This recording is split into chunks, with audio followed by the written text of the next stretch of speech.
Hi, everybody. Welcome back to the GallowgateShots podcast and YouTube channel. We are back with another match preview. I'm Scott. I am your host for this one. And this week, I am joined by Daryl, Andy, and Joe. This week, we are going to take a look at the Bournemouth game. It's on Saturday. It's at St. James's Park, and it's at 3 p.m.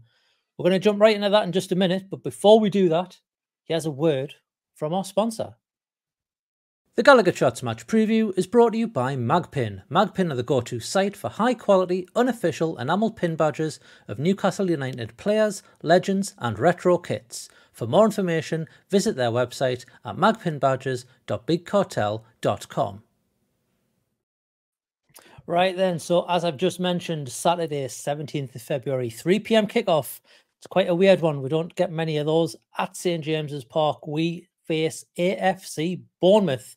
They're currently sitting 13th in the Premier League on 27 points.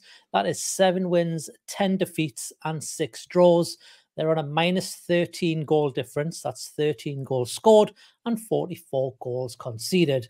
In their last 5, they have had 3 defeats and 2 draws. That's not really a good representation of Bournemouth, though. They're a bit up and down. If you go back just November to December, they are 7 games undefeated in that month. And that was, incidentally, a win against us, 2-0. It also beat Sheffield United, Crystal Palace. They beat Man U, Nottingham Forest, Fulham, and they also drew 2-2 against Aston Villa. So very unpredictable, boys. It could go either way, I think, this one. We're going to look into some detail, and this might be a little bit different to some other match previews that we've done in the past. We're trying some new things. We've got some good feedback from the past couple of ones, so we're going with this a little bit more. Before we jump into all that goodness, I've got a few little pre-match insights and some little tidbits that I'm going to go through, and then we're all going to have a little piece, and then we're going to discuss about Newcastle. So I've got some pre-match insights, some little pub quiz trivia, if you will, before we get started. First of all, Bournemouth are looking to complete their first ever league double over the fabulous Newcastle United. It's their 7th time of asking, but they've never done it yet. So let's hope it'll be the 8th time of asking, or the 9th time, or the 10th time, and they don't get to do that. But they have scored at least once in 14 of their last 15 Premier League games, 26 goals in total.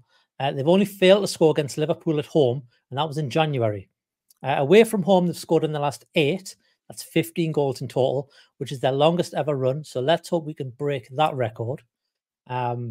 We currently sit on 51 goals in the Premier League and 24 matches. That's the earliest we've ever done that in the top flight, where we've hit 50-plus goals since 1960-61 season, which only took us 23 games. So we're still not breaking a record. Remember it well.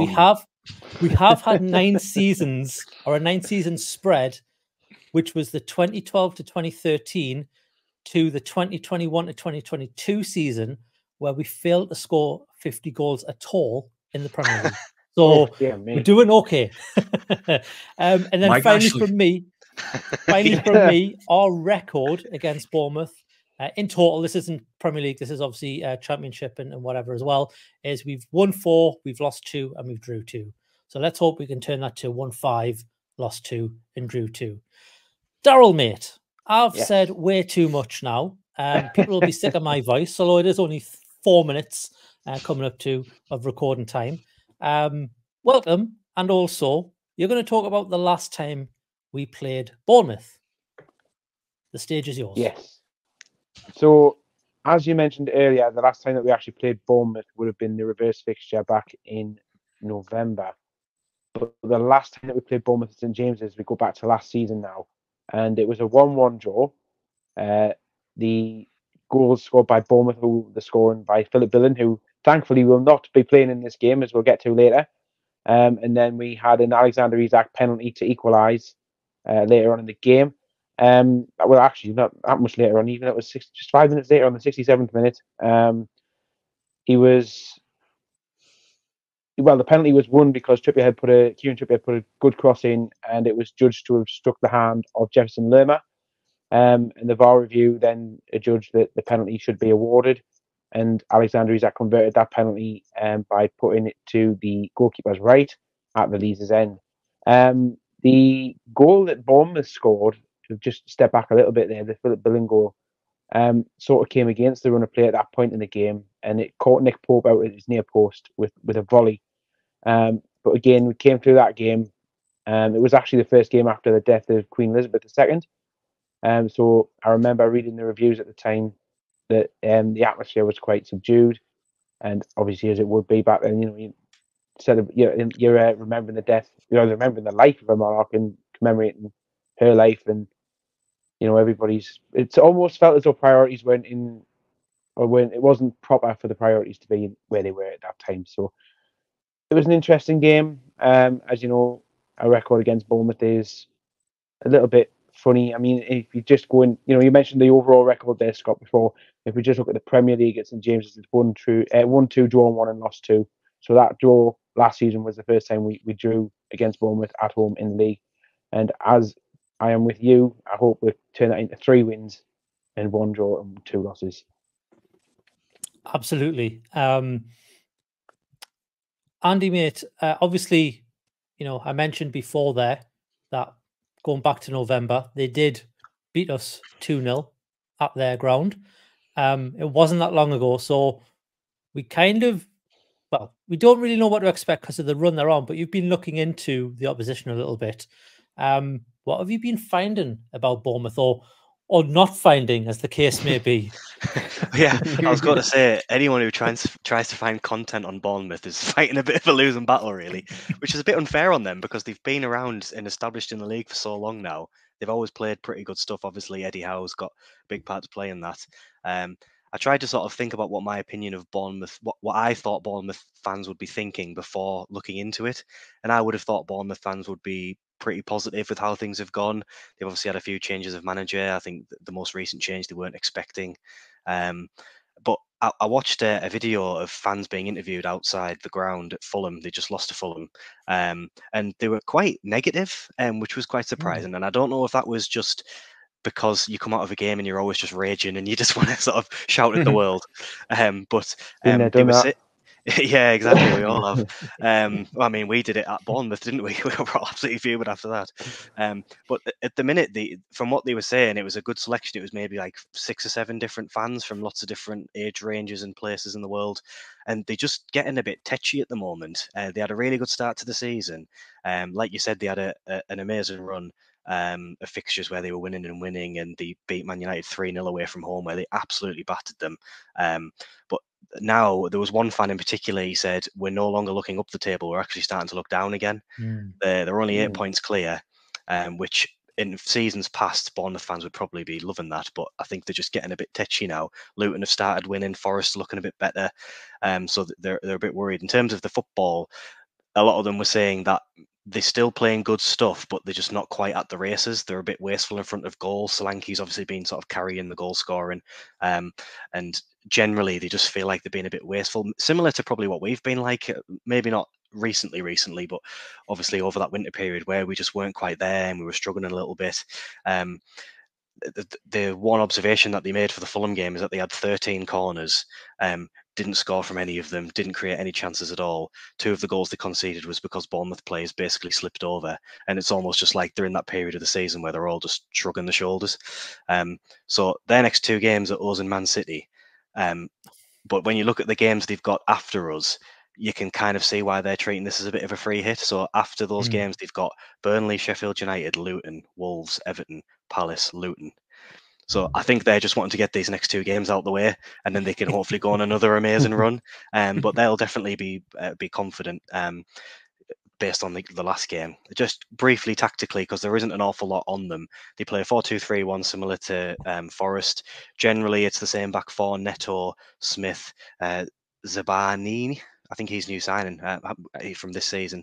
Senesi, Kelly. The holding 2 is Cook and Christie, who they describe as workhorses, pretty similar to Forest's midfield last week, I think. And then obviously Solanke starts up top pretty much every single game, or to have a striker who doesn't get injured. And then the 3 behind that tends to chop and change. It's Semenyo, Clivert, Tavernier, Scott, Sinisterra in one description or another. So I think it's going to be similar tactically to Forest. I think they'll try and get in behind our midfield. They'll try and swamp the midfield if they can. They do apparently do a bit of I haven't seen much of Bournemouth, but apparently they do like a high press. But I think that's something we benefit from. So it'll be interesting to see what they do at our place. So interesting tactical matchup. They haven't really rotated for the whole season. I know Joe's going to go into more about the players themselves, but I think they're very much just seeing this as, let's go to St James's, try and get a result. If we don't win, whatever. And I think that's probably the right attitude to have if you're a Bournemouth fan going into this. So what you're saying there, Andy, is keep the pitch dry and give them lots of corners. Is that what I'm getting from that? Yeah, cool. Yeah. Okay, so the groundsmen just need to keep the sprinklers off. And the weather needs a few Mario Kart bananas on the pitch. Yeah, people need to put their slick studs in and not their blades. Okay, right. We'll do that. Yeah, Joe. So as Andy's mentioned, you're gonna do a little something new. We're trying in the match preview. And we're gonna take a little look at maybe a head to head, or you're gonna compare kind of a Bournemouth player to a Newcastle player and how they maybe will stack up against each other in the game at the weekend. Yep, absolutely. I'm going to do a head-to-head, and this week we're going to look at two of the most informed forwards in the league this season, being Gordon versus Solanke. Both have made 23 appearances. Gordon has had 7 goals, whereas Solanke's had 13. But, you know, Gordon does have more assists. He's got 5 as opposed to Solanke, who's got 2. So they're quite comparable with that. I mean, obviously you would expect that I suppose a difference with Gordon playing out on the wing more, with Solanke being more of an out-and-out striker. One thing I did find quite interesting was that Gordon has 6 of his 7 goals at home, whereas Solanke seems to be a little bit more balanced, with 7 of his 13 being away from home. So that, I mean, for those stat nerds amongst you, for Gordon, that's about 0.57 goal involvements per 90 minutes, and it's 0.66 for Solanke. So slightly more, but, you know, very comparable. Sorry to interrupt you. Does that mean that Gordon's only away goal was Sheffield United? In the league? That's mad. If that's mad, that's obviously true. Yeah. Sorry. Oh, wow. That's blowing my mind. Yeah. What a goal it was, by the way. Yeah. Cracking. Yeah, sorry. Yeah. No, it's all right. Yeah, so Gordon does have slightly more, I suppose, creativity on his side. He's got just over 1 key pass per 90 minutes, and Solanke has just under. And obviously, he has more successful dribbles than Solanke. But I suppose what we want to do is look at the key play styles between both of these players and see how they stack up. Now, the reason why I wanted to talk about Gordon specifically is because, as we know, Isak and Wilson are almost certainly going to be out for this game. Wilson's suffered his 57th injury of the season, and Isak is fantastic, but, you know, his groin's made out of glass or whatever it is. So chances are Gordon is going to be starting in the middle here. I would not be surprised if he is flanked then by the likes of Murphy and Barnes or Almiron, whatever it might be. But regardless of whether he plays out wide or in the centre, one thing that Gordon does love to do is have the ability to draw fullbacks and exploit that space in behind. And that's been absolutely pivotal this season. You look at whether he's been playing out on the wing or in the centre, what he does is he feigns his movement and he uses that manipulation of his body to be able to draw that space, both for him and to bring the midfielders into play. Now, so you look at that and think, okay, that's great. But then if he's up front, he's going to have to be clinical. And actually, his shot accuracy this season is 45%.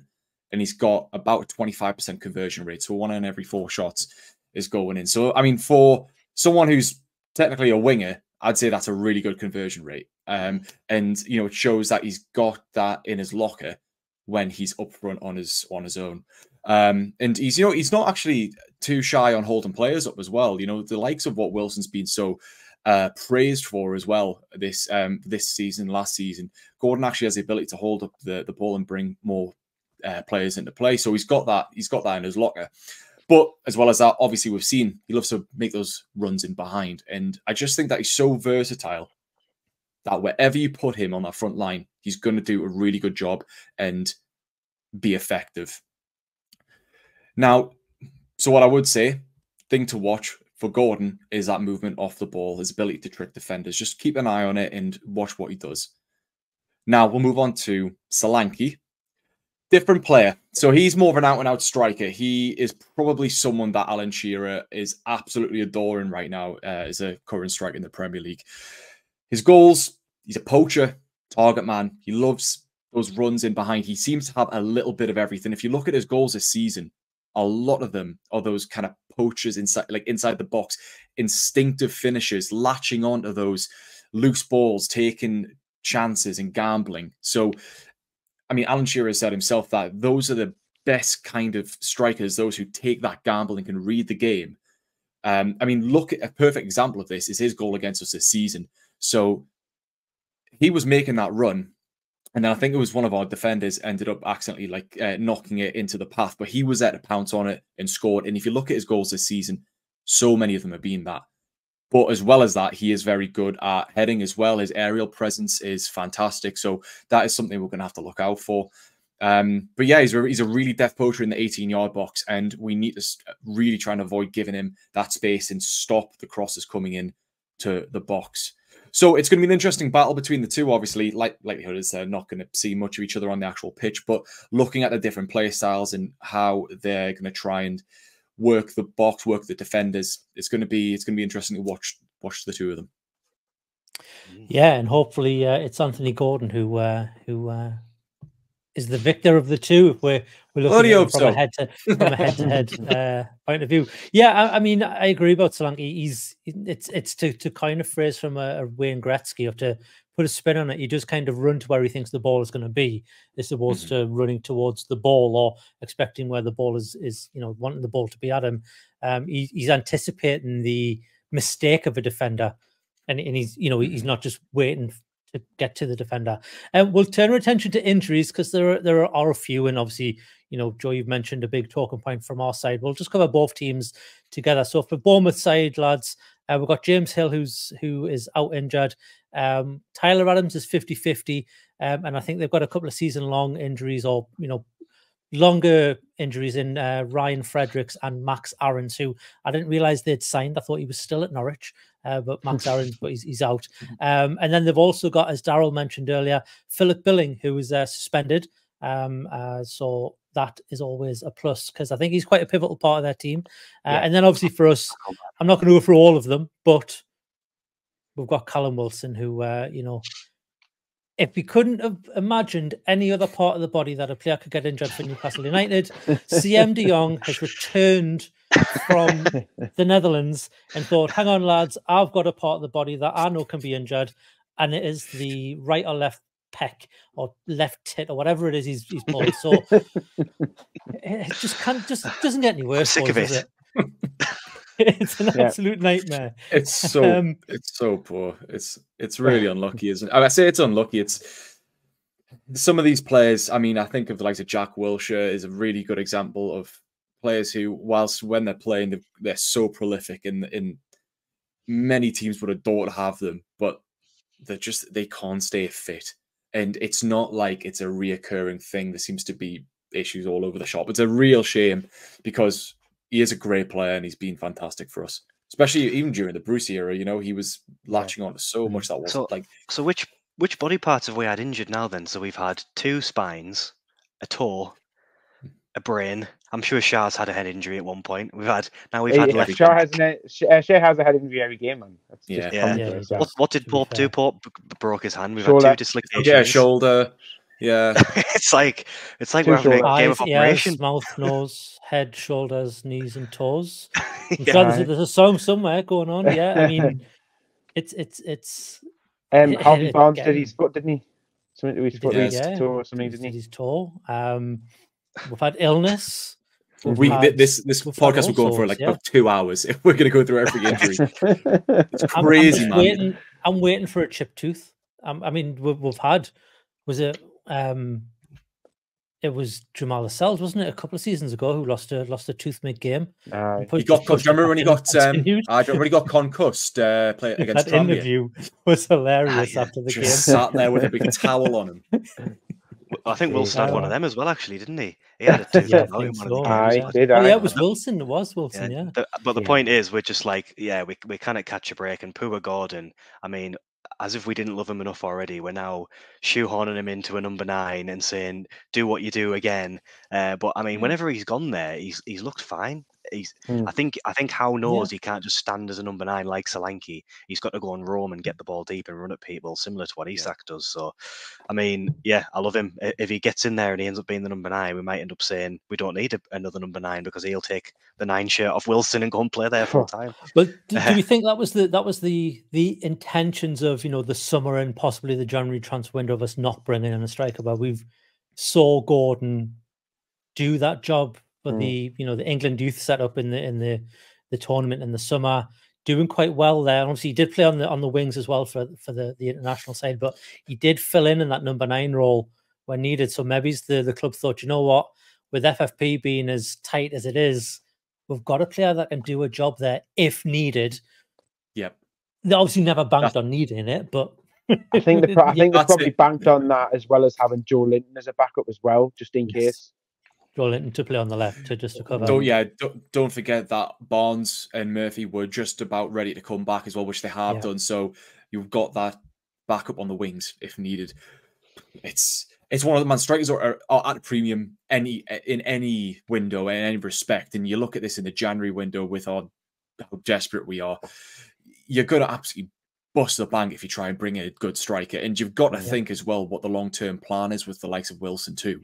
If you're expecting him to maybe go in the summer or next summer, there's going to be a strategy in place for replacing him right. I mean, you could do another thing with Chris Wood, where you bring in a temporary stopgap, but we saw how much that cost, and we were lucky to get is what we.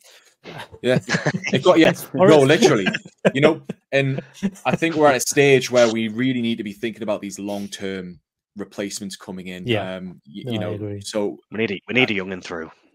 We do. Yeah, that's exactly what we need. And either whether it comes from our youth team at the moment or we buy someone, I know there was the whole Etikite, saga. Was it last summer, the summer before? I don't know when it was, when he decided to go to PSG last minute. It was 2 years ago. When it was January, as the takeover was happening.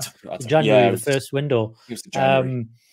But, it is what it is, and we are here. And I do want to stress, we are recording this before the Eddie Howe press conferences, although this will probably be going out. Not that means anything. Come on. Of course it means, as we found out last week, it doesn't matter what Eddie Howe says. Wilson's fine. It doesn't matter. Eddie Howe, we don't know what's happening with Callum Wilson. Isak could start on Saturday for all we know, because we cannot trust the thing the man says. Like Dan Ashworth up front for one last hurrah. Let's see what happens. I mean, we'll talk a little bit about Newcastle. Obviously, we're coming off, the injury to Callum Wilson, which is probably going to put a bit of a dampener on pretty much anything that we've got looking forward to this game, to be honest, because we don't have an out-and-out striker. So I think expectations might be a bit subdued for people going into this game. Although it is Bournemouth, like I've said, they're completely unpredictable. Daryl, mate, what's your opinions on the lineup? Is it as is, but obviously the change up front, or do you make any changes anywhere else in the pitch? I think the temptation might be there to change up something in midfield, but again, that'll depend on availability. We saw that tactical alteration to the game plan against Nottingham Forest, where Kieran Trippier was stepping into midfield at times to partner Lewis Miley, who was sitting deeper than usual. And then at times again, if it wasn't Trippier, it was Sean Longstaff would drop in again alongside Miley, and Kieran Trippier would push right the way up the wing, which would then bring Miggy inside behind Callum Wilson at that point. But for me, I think it's just that one change, and that's just to replace Wilson. I think we a hot topic in the group chat earlier in the week that we have goals coming from all over the place in this squad. So, well, I think what is it, the third best in Europe? I think maybe joint top. We were in the joint top. Yeah. So joint top with Napoli and someone else. Is it Bayern? Bayern Munich. Yeah. So Kane's got 35 goals or something. But yeah, so there are goals in this team, and we only have to go as far back as last week to say that you had Bruno with 2 and Fabian Schär just scoring for fun yet again. Maybe he's the answer. To be Callum fair on Wilson. that stat, we have fielded the most number of players of any other Well, team in the league as well, I'd imagine. So, you know, you can take that that's up with a true. pinch of But salt when you hey, look at it that way. they still got to put it in the back But of the they're net. haven't they? scoring. They're still scoring. Yeah. Absolutely. So they're doing the Absolutely. job in that respect. So, you know, I think there's still confidence is high. And, you know, Harvey Barnes has come back and he had that goal in his first game back against Luton when he equalised. So there's definitely goals in the team. And, it, you know, as much as we will miss the effect of having a Wilson or an Isak up front, I'm still quite confident that we'll be able to score regardless because of how we play. Yeah. Andy, mate, obviously there was a lot of criticism for Lewis Miley in the last game that he maybe didn't have the best of games in the middle against Forest. But we saw in the counter game against Forest that Bruno didn't have the best of games against Forest when they did the number on us. Is this a game for Miley where you think, do you know what, actually he could turn back and actually have a good performance against Bournemouth and reinstate maybe a bit of faith into him in that holding midfield role? Yeah, I think this was one of the first times we'd seen Miley try to sort of hold up the midfield on his own, because he obviously went into that deeper midfield position, had Trippier alongside him for definitely the first half, but for large parts of the game, he was being asked to dictate everything. We obviously pushed Bruno further forward. So maybe it was just one of those games where Miley's obviously, I mean, so inexperienced anyway. Yeah. And we've almost sort of taken that experience that he's had this season away by putting him in a different position. So I don't think he was horrible against Forest. I think it was just one of those games where he is still a kid. Absolutely. If he has, one bad game out of 5 for a 17, 18-year-old, that's absolutely sensational. So he's shown his worth. And, Daryl makes an amazing point about the amount of goals all across the team. I mean, Miley's got goals as well. And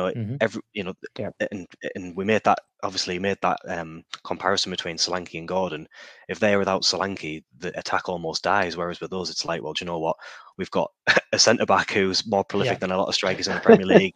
Surprised Dubravka hasn't banged one in yet. So, Miley, I think there's going to be those moments, but I think most fans, they're sensible enough to know that if he has an off game, he's slightly out of position, he plays a loose pass, we're not going to get on his back, and we know the manager's not going to get us back. And to be fair, we can't afford to get on his back because there's no one else. So we're going to have to just keep backing him. I do want to stress, I'm not criticising Miley in no, I know. Saying he did come across some criticism over the weekend. Well, he got caught for that goal, didn't he? He got caught for that goal, didn't he? He jumped forward a bit, but I think whoever was in that position at that point would have done the same thing, because that's the ethos of the team, isn't it? So, I think we'll probably similar midfield, and I think he'll have a good game. Joe, mate, given how prolific Fabian Schär is in front of goal, would you start him up front and just play 3 at the back? I think it's a no-brainer. Yeah, of course you do it. Right? What kind of a question is that, of course? I didn't even realise that. I didn't even realise that needed to be said. Yeah, I mean, when I was saying Gordon was playing central, I meant, as a 4-4-2 up top with big Fabian. It's like Ferguson and Shearer. Yeah. Or even big Duncan Shearer, yeah. Honestly, you know what it is? No, it's right. The breadth of goals that we have across the team, it's still something we're getting used to. I think as a club, we've had that the last couple of seasons where we've seen it. I think was it Shelby one season under Bruce that finished as top goal scorer? We're used to seeing these goals come from across the pitch. It may have been 7 or 8 goals. It wasn't that many, was it? It was something horrendous. But he never got double figures. I think even Longstaff, correct me if I'm wrong, he's got something like 6 goals this season, perhaps in all competitions. But that's I think that's his most prolific season so far, and he's obviously taken that advice from Shearer and running with it. He's doing really well. So no, it's really good to see. And I think when we talk about goals, we have to obviously look at the front line. And I would say that this game is probably the most unpredictable for predicting the front 3 in terms of who's going to start, because Barnes has come on and we've seen what he can do. He's a very, very controlling winger. We've said it. He dictates the play. He dictates the pace. And obviously, he's got a keen eye for goal. You've got Murphy, who is an absolute pace machine and has shown his quality time and time again as an out-and-out winger who is a right-footed winger on the right-hand side. Who would have thought? But then, inverted to that, you've got Miggy, who divides a bit of opinion, but at the end of the day, he has shown quality and he's been a mainstay in the team. So you look at those and you think, well, who is going to start? Who is going to be best to partner Gordon in that central role if that does happen? So yeah, it's going to be very interesting. I think likelihood is probably Murphy will make way for Almiron if we're judging by Eddie Howe's past record, but I think it's all up for grabs, and it's nice to have a there you go, back Daryl. Play a bit of musical chairs there. But no, it's nice to find out a bit of competition. You know, we've suffered in midfield, we've suffered at the back. I'm just thinking we can't afford another injury if Daryl's just dropped off. He's stood his pick now as well. I know we need to talk about the referees. We'll do that in a minute. Yes, but it's nice to just have options. It's nice to just have this discussion, because in the past match preview, just like, well, the lineup's going to be the same again. Right, moving on. Yep. Now to see. So, speaking of referees, Daryl, mm-hmm. who's the person in charge? I'm not going to say man, because it could be a woman, it could be a man, it could be an alien. Who knows? Who is the person in charge? Okay, so in the middle on Saturday, we will have Michael Salisbury of Preston in Lancashire. It's his first Newcastle game of this 23-24 season. His fourth Newcastle match in his career as a man in the middle. And I am going to say man because I'm pretty sure we can all assume he's a man. So I'm going to hit you with a bit of a negative start to the statistics surrounding Mr. Salisbury. And we are yet to win a game in which he has taken charge. And that includes 2 FA Cup games, and that is last season's loss to Sheffield Wednesday at Hillsborough, and then the previous season's loss to Cambridge United at home.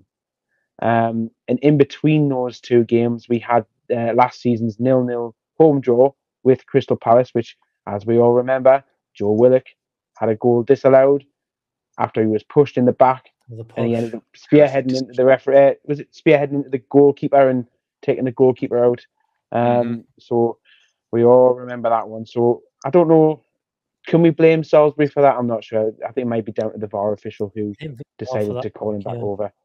But yeah, so we'll go on to Michael Salisbury's season stats for this season. He's had quite a quiet season compared to most of the referees that we've come across this season so far. So he's actually only officiated 9 Premier League games so far. And when you think of how many Premier League games there have been in total since the start of the season, that's a very small amount compared to the others. In those 9 games, the championship for dodgy no. decisions. I had a look to see if he'd been selected for. No, okay, so I did have a look. I did do a little bit of a deep dive to see if he'd been relegated to Championship or football, the rest of the Football League even, and I couldn't find any record of him officiating in the Football League. So it is interesting. I think he might have spent a lot of time in the VAR room this season for one reason or another. Whether or not he's had an injury, should have been using him in an off the field role. Who knows? But yeah, in those 9 games that he has officiated this season, we've seen 34 yellow cards and 2 red cards.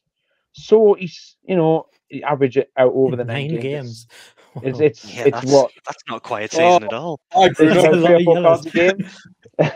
Yeah, that's Bruno's been on 9 yellow cards for 3 seasons now, and this is when it all ends. I hope not, because I don't want Bruno to miss Arsenal next week. Jesus, God, imagine. I only have one question about the ref, because this is one of these refs I cannot picture this guy at all. Is he bald? Because the bald refs are always bad, and the ones with hair are a bit better. Right? Okay. He's not bald. But that doesn't mean anything, considering we've never won a game he's been refereeing. So first time for everything. That's true. Well, that's it. So he's those 34 yellow cards and 2 red. So it's just over 3, maybe 4 yellow cards per game that he's got there. How many blue cards? 0. We don't talk about blue cards in this channel, Andy. Not yet. Blue cards. So yeah, we'll see what he has to do, and hopefully the VAR won't screw him over again like it did last time against Crystal Palace. Well, fingers crossed, VAR doesn't need to get involved at all at the weekend. But we can talk about whether we think it is or not, because it's time to come to our predictions. Joe, mate, as you're so beautifully lit in that room of yours, I'm going to come to you first. I feel like I'm in some kind of halo. I don't know what's going on. You're like, it's like the beginning of Mr. Bean. I feel like you're just about to be like absorbed into the scene. Oh, well, I don't know, because it's a really tough one, isn't it? You know what it is. I'm just gonna say I think we're gonna win 2-1.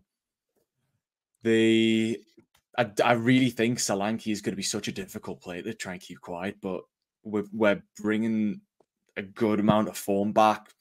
Bournemouth, they're patchy away from home.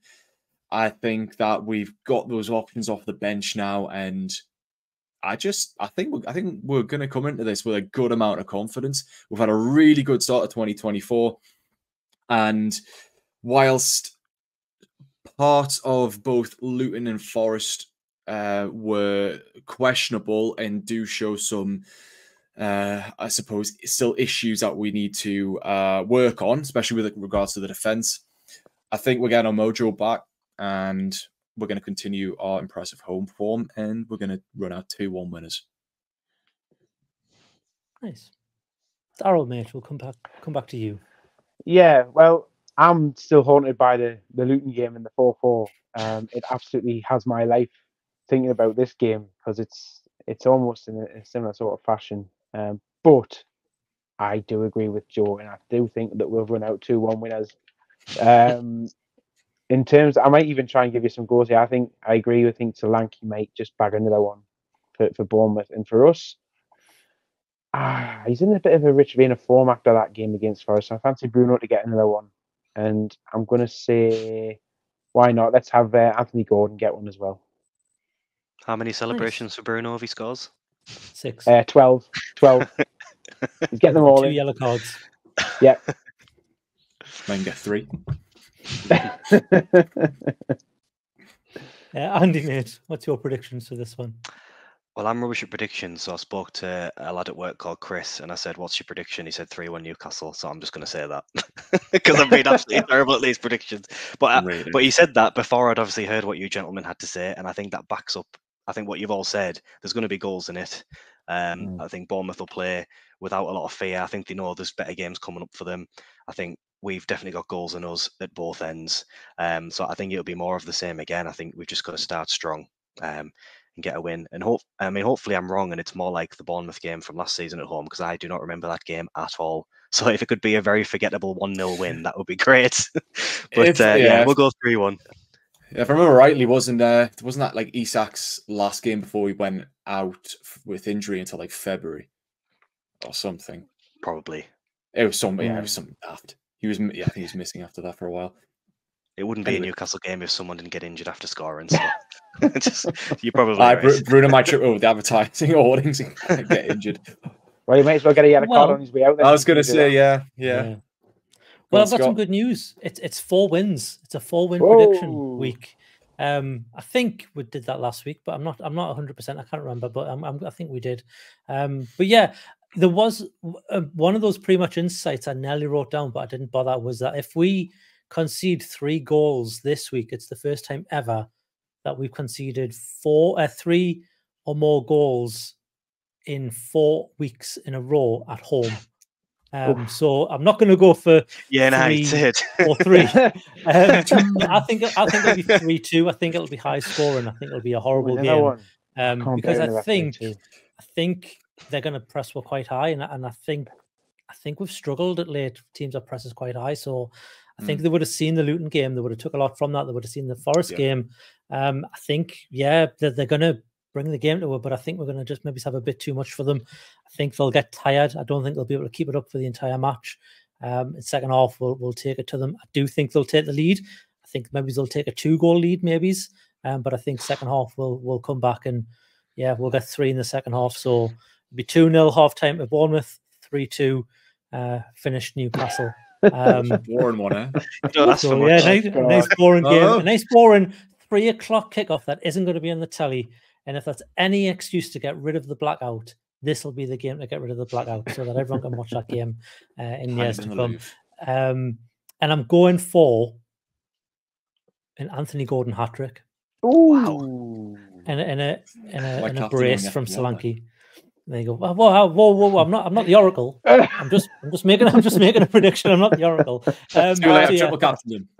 That's fine, because I need to catch you in the GallowgateShots members FPL table. Ooh, nice little segue. Yeah, there we go. So what do you think the score is going to be? What is your prediction? What is your lineups? What have we missed on Bournemouth because we couldn't find anything?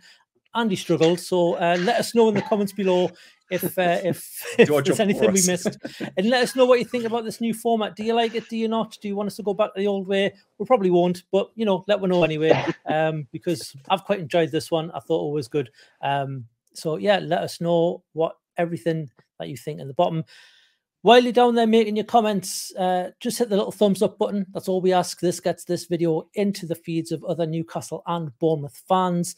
And if you want to get more videos from us, hit the subscribe button, hit the notification bell, and you will get more videos from us in your feed, as well as notifications when new videos go live. If you listen on the audio, just give us a 5-star rating on whichever platform you are listening to us on, and that gets us up the charts in those respective podcast charts. If you want to go one step further, like I mentioned before, there is a membership program that gets you early access to videos, that gets you exclusive access to videos as well, and it also gets you access to the Telegram group and the Discord server. Yeah, a whole host of content on this channel currently available as well. We're always pumping out new stuff. There's a FIFA video just gone live, as well as these match previews. You've also got the Over Smiling Faces podcast. Can you chat us back next week? There's also going to be match reactions, more match previews, all of that good stuff. But this has been the match preview for Bournemouth. I've been joined by Daryl, Joe, and Andy. Lads, thanks a lot for your time. I understand it's late for me. It's nearly 10 o'clock. It's late for you. It's nearly 9 o'clock. My bedtime. I hope you've all enjoyed it. Thanks for your time for joining us. Thanks for your time for watching, listening, however you've been consuming this. I've been Scott, I've been your host, and we will see you all in the next one. Bye, everyone. Bye.